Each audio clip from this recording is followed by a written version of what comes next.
Have you ever noticed that as a beginner real estate investor, it can be overwhelming with so much information out there? There are a lot of great strategies, but the key question that's hard is what should you be doing next? Well, this is a problem I think about a lot. I help a lot of people get started with real estate investing. And in this video, I'm not just gonna explain how to do something. I'm gonna show you with a diagram. And there's gonna be a decision tree where it says, if you're in this situation, do this. If you're in this situation, do this. And if you follow along with this video, by the end, you will have found your focus in real estate investing. So I hope you'll follow along. We're getting started right now.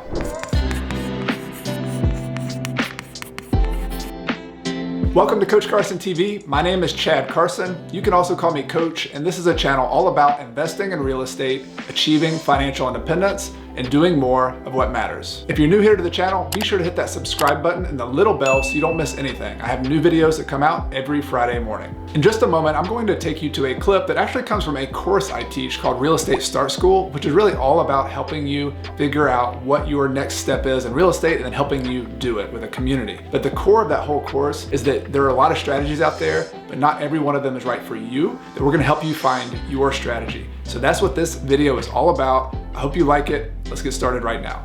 Hey everyone, welcome to module number 3, lesson number 7. We're ready to wrap up the Find Your Focus course.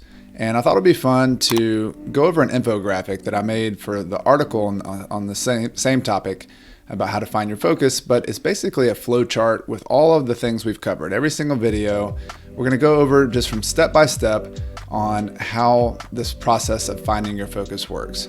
So just kind of go back to the beginning, just sit back and kind of watch this process, because the idea here is to, each question I ask, figure out which direction you're going to go on this tree. So let's start with the first question, of course, which was, do you need cash right now, or are you willing to wait and build wealth and get cash later? That's the crux of this first question, because based on your answer, you're either going to say, yes, I need cash right now, or no, I'm okay waiting, I've got it taken care of. And if you say, yes, I need cash right now, then the idea is that you need to focus more on a job or a side hustle. You need to make more income. You don't really need to say, you don't have money to save and invest yet. You need to focus on getting cash right now. So a job or a side hustle, that's your focus right there. So if you've answered yes to that question, that's decision number 1. The next decision you have to make from there is, okay, do I need to focus on getting a job or a side hustle in real estate or not? And I think that comes down to really a couple things. It comes down to your interest level. Like, are you interested in that? Are you interested in having real estate be something you spend an extra 10, 20, 30 hours a week on? If yes, if you're really passionate about it and interested in it, that's a good start, right? The second question is, are you good at it? It's something that you can actually make money in. And maybe another question is, is there something else that's much easier for you to make money in? Because the goal here, this is not a forever thing. Like, at some point you can go back to thinking like an investor, but for now, really the idea is like you have point A and point B, where you have enough cash, you don't have enough cash, and you have enough cash. And so you're just trying to figure out, what kind of job or side hustle am I interested in? Am I good at? That can make me some money. And it might be for a year, might be for 2 or 3 years. That's really the question. And so to do real estate or not to do real estate kind of comes down to that. Like, which one do you have a better chance of doing it in? And if you're really passionate about it and you think you can make some money in it, then yeah, by all means, go do it. There are a lot of advantages to doing that if you're eventually going to invest in real estate, because you can earn money while you learn. This is going to work with me writing on here. You can earn and learn if you have a job within the real estate field. So you could be a real estate agent and get your license. I really like that approach to being basically, being a bird dog for other people, being a bird dog to find investment properties for these investors down here. You could just be an agent and help people find their home that they're going to move into. You can list houses. You could be a property manager or maybe a leasing agent to learn the property management business and make a salary that way. You could be a wholesaler or a fix and flipper, which is a more entrepreneurial version of investing, where you're basically buying and selling and finding deals and flipping them, either a wholesale flipping them as is without doing a lot of work, or fixing and flipping them, which is a more involved business and a little bit more risk, but you can make some big chunks of cash. So all of those are real estate related businesses. So you can choose one of those to focus on. Or if you have a job that's doing great, or you have a field, you're a computer programmer, you can do a side hustle doing a lot of programming, you're a good dog walker and you really enjoy dog walking or grooming, whatever the case might be. There's tons and tons and tons of side hustles, jobs, businesses that are not real estate related at all that might be a good fit for you. So that's the first line of kind of reasoning here is job, side hustle, if that's what you need, real estate or not, decide. And again, your passion and what you're good at, which one of those guides you towards one way or the other. All right, so we've sort of gone down that road. The next road is, yes, I don't need cash right now, so I'm willing to wait. I'm willing to work on building wealth. So I don't need the cash now. Maybe 5-10 years from now when I reach financial independence, yes, I do want more of that cash. So you are an investor. You're focusing more on investment. So you've gone down this path of focusing on that line of choices. So your next choice at that point, now that you know that you're focusing on investment, is are you willing and able to spend the time and the hassle to be an active investor? And this is what Benjamin Graham called an enterprising investor. That was the mentor to Warren Buffett. If you have maybe 10 to 40 hours per week, if you're really hustling to do investing on the side and you're willing to put in some time and effort into that, then you could be an active investor. But if you're not, if you're just not interested in it, if this is just something like, I'd rather go to my job, I'd rather do some other hobbies on the side, it's okay to make the choice to be a passive investor. I'm going to switch colors here just for the fun of it. Actually, I'm going to switch to red. So you could be a passive defensive investor here. And then the only decision, again, just like the job decision, is do I do real estate or not? So it's okay if you don't do it, because buying index funds, bond funds, doing something really conservative actually beats most of the active public investing anyway over the long run, because fees are so high when you do active investing, or hire active manager to manage your investments. So in the public investment world, not the private real estate world, but the public investment world, buying index funds, maybe being a dividend investor or something like that, where you're kind of choosing a little bit more active, but you're still kind of a long-term investor, those could be some great choices. So if that is for you, that's fine. If real estate you want to be a passive investor and you want to invest in some real estate as well, you could look into public and private REITs. So being a public investor and buying these public REITs, perhaps a private REIT is like fundrise.com. I'd shy a little bit away from that. That's not as much my interest. But I think public REITs, if you had a percentage, maybe not, you had like some of your money here, some of your money in some REITs, that might be a good way to go. It's not my expertise, not something I focused on. I think you'd want to get some education and learn a little bit more there as well. But that's the passive route. It could actually do pretty well. You're basically just being the market. Whatever the market's going to do over the next 10, 20 years, that's what you're going to do, and you're going to keep your fees as low as possible. That's the theme there.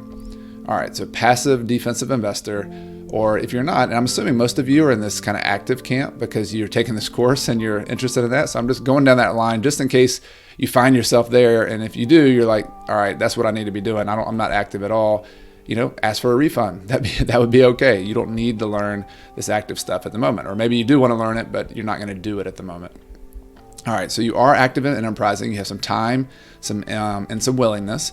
Now the decision is, it goes back to those wealth stages. So, which one of these wealth stages are you? Are you somebody who is kind of a starter, where you're working on being a saver and you have maybe less than $100,000 saved up? Or are you somebody more in the growth phase, where maybe you have $100,000 to $1 million, less than $1 million saved up, and you're more in the growth phase? You still need to get bigger to get to financial independence. Or maybe you're in the larger net worth category, and these numbers are a little bit arbitrary because it depends on your ultimate financial independence number, right? So it could be, if you have a larger financial independence number, this number might need to be bigger, and this number might need to be bigger as well. But these are just some median numbers that I've just, based on my experience talking to a lot of people. So if you're in this larger category, you might lean towards the wealth stage of income instead of growth or saver. So depending on where you are in those, I would recommend focusing on certain real estate strategies. And so we went into a lot of videos, of course, of each one of these strategies. But for you in the kind of the starter phase of real estate investing, you have pretty much one primary choice that I recommend. If you don't have a lot of savings, I recommend getting into house hacking, live in then rent, or live in then flip. Those are great active ways to do this part-time while you're learning the business, and then you can eventually get into some of this other stuff, but it's an amazing way to save more money, and then also learn the investing business and start building up some knowledge and some wealth. So, which one of those interests you? House hacking, doing a live in then rent, doing a live in then flip. Your local market might also tell you, maybe there aren't a lot of good house hacking opportunities. I would, challenge that assumption first. Even though you don't have duplexes and triplexes and quadplexes, maybe you have houses with basements. Maybe you have Airbnb. You can do some extra bedrooms, Airbnb. You need to research your local market, but don't give up on house hacking too fast. But if it's not for you, you could still do a live in then rent, live in a modest house that could be a rental. It would make sense as a rental after you move out, or do a live in then flip, where you make a big chunk of money for after living in it for two years or more, and then take that money and buy another house, and then buy another one. You could do that 2 or 3 or 4 times and make a big chunk of money that you could then move into the growth phase from there. All right, so that's the saver phase. If you find yourself in the growth phase where you are really trying to turn this nest egg that you've saved into something much bigger, you have a lot more choices. This is where the choices open up to you. You can still do the house hacking and some of those, which I would encourage you to do if you're really ambitious, but you can also get into some of these core real estate investing strategies, like the BRRRR strategy, where you conserve your cash to build up a nice portfolio of rental properties. You could do just long-term buy and hold or short-term buy and hold. You could do the all cash plan, just pay cash for it if that's your preference. Do the rental debt snowball if you're ready to start getting them free and clear. And you could do some trading up if you're more entrepreneurial and want to use 1031 exchanges. I mentioned here that you might be asking, what about turnkey investing? Isn't that a strategy? And I don't, it's all kind of semantics, right? But I don't consider turnkey a strategy by itself.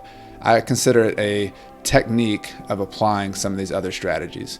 The strategy is how you're going to build wealth. Turnkey is a way to find deals and get property management done for you in some of these instances. And I'm sure there's some really good turnkey scenarios. There's also some real shysters out there who've ripped people off in the turnkey industry, as in every industry. So you just have to be careful. And I think with all these, just know that it's not passive. If you're going to do turnkey, you still got to have a strategy, you still got to have a plan, and just look at turnkey as a way to find some deals.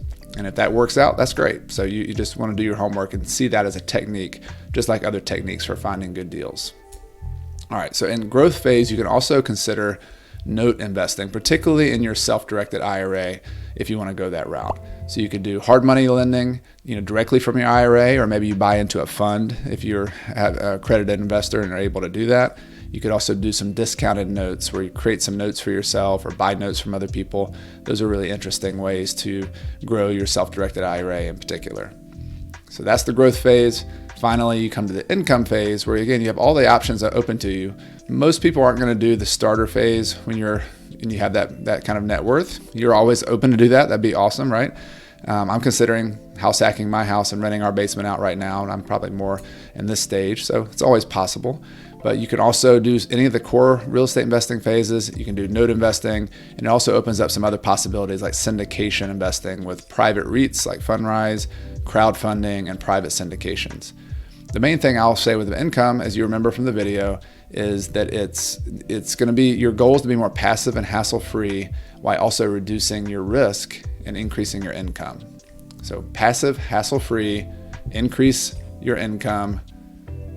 You want to decrease your hassle in your time, so you have time to do other things. You're trying to free up your time to go do what matters, and you want to also decrease your risk. So you don't want to be sliding back down the mountain at this stage. So whichever strategy you use, you might do it a little bit differently, with less debt, a little bit more carefully. You're not wanting to take a lot of risk. I don't think you should take too much risk in any of these stages, but particularly now, you want to be very careful.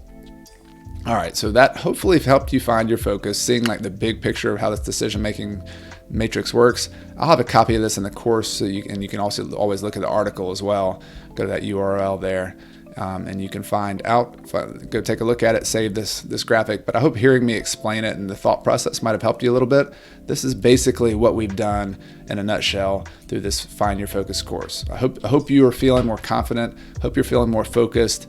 even if you're not 100%, kind of take that theme of you're not trying to be perfect here. You don't need to be 100% confident at everything. Just pick something at each one of these stages, because as we move to the next steps of Real Estate Start School, having that little bit more confidence, a little bit more focus is going to help you do everything else, like finding your target market, acquiring financing, building a team, finding good deals. It's going to help you do that. So what did you think? Did you find your focus during that decision tree? I'd love to hear from you in the comments below. Let me know which strategy or which direction of real estate investing you think you should take next. And if you like this idea and this process of learning how to focus in real estate, learning what your next step is, I actually teach a course about this. It's called Real Estate Start School. It also is known within the community as Real Estate Deal School. So I'm teaching you how to do deals. It only opens twice per year, once in the spring, once in the fall. So depending on when you're watching this, I'm gonna put a link to the course below. I'd love to have you join me in that community of people that I've been doing now for several years. But even if it's not the time of year when it's open, I'm also gonna give you a free course. It's kind of an intro to Real Estate Start School that you can find below. It's a 7-day kind of day-by-day course that takes you through more of the steps of getting started. So check that out if you're interested. And then also just subscribe to this channel. I have new videos that come out every Friday morning. Hit the subscription button and the little bell so you don't miss anything. And I look forward to seeing you in the next video. My name is Chad Carson. You can also call me Coach. And this is a channel all about investing in real estate, achieving financial independence, and doing more of what matters. See you next time.